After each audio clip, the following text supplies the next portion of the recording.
Hi everyone, and welcome to the presentation of Toward a Discrete Snake-like Robot based on SMA-Actuated Tristable modules for further leader control strategy.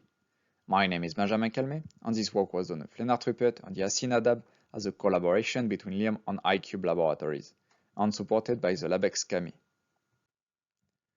In the literature, the first approach considered to perform deployment in narrow and tortuous environment is based on the use of hyper-redundant architecture. However, this type of architecture becomes expensive and complex to assemble when downscaling is considered. Given these constraints, other approaches have been considered, such as continuum robots. Examples include a cable-driven robot and a concentric tube robot. The problem with these architectures is the complexity of their modeling due to the significant nonlinearity and the use of complex control strategies. These approaches are, however, well suited for further leader deployment motion. We are therefore interested in realizing this motion while simplifying the control load. And to do this, we focus on a particular type of robot, digital robots. Binary manipulators are a particular kind of discrete device in which actuators have two stable states. Major benefits of a binary manipulators are that they can be operated without extensive feedback control, and their task repeatability is really high. It is a bottom-up approach where we start with the design of the module and then we design the robot.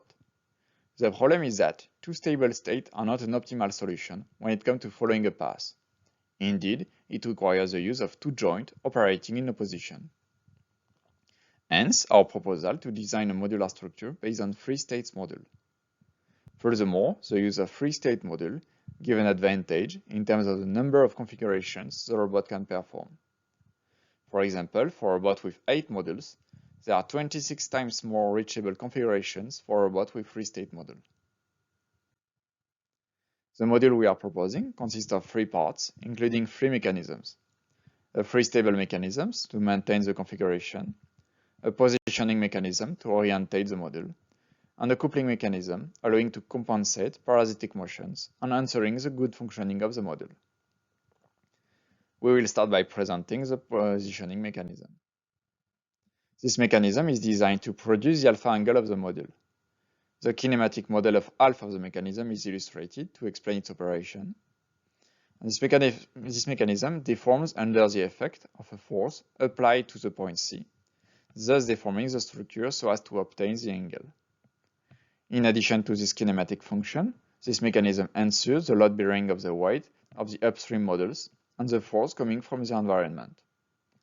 The deformation of this mechanism and its maintenance are ensured by the tristable mechanism.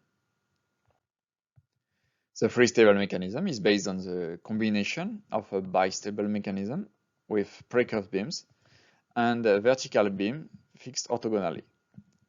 When this bistable mechanism is triggered to the second stable state, under the condition of applying a sufficient force, the vertical beam will buckle. The midpoint of this vertical beam, therefore, has 3 stable states. In the deformed states, it will come in contact with the previously mentioned mechanism and deform it. The proper functioning of this mechanism is governed by a number of boundary conditions being answered by the guiding mechanism.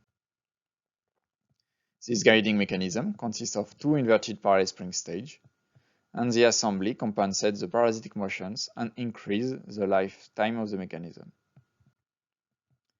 Once assembled, the module can take the following 3 configurations, with the configuration as fabricated in the center and the deformed configuration on either side.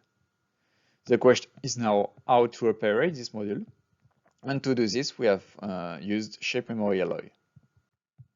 These actuators have the advantage of having a high energy density of deformation and the ease of their control. They are thermal actuators that can be operated by Joule effect.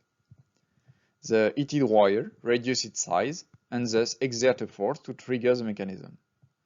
The pictures illustrate the operation of the tristable mechanism at the top and the operation of the module at the bottom. Thanks to the mechanical robustness of the module, it is easy to determine the position and orientation of the end effector by knowing the actuation sequence sent to the robot. This control strategy was experimentally evaluated using the presented experimental setup. You can then observe a set of configurations taken successively by the robot, and the last figure presents the accuracy of the system between the estimated and measured positions.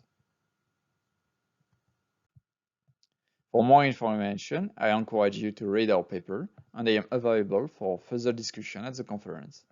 Thank you for your attention.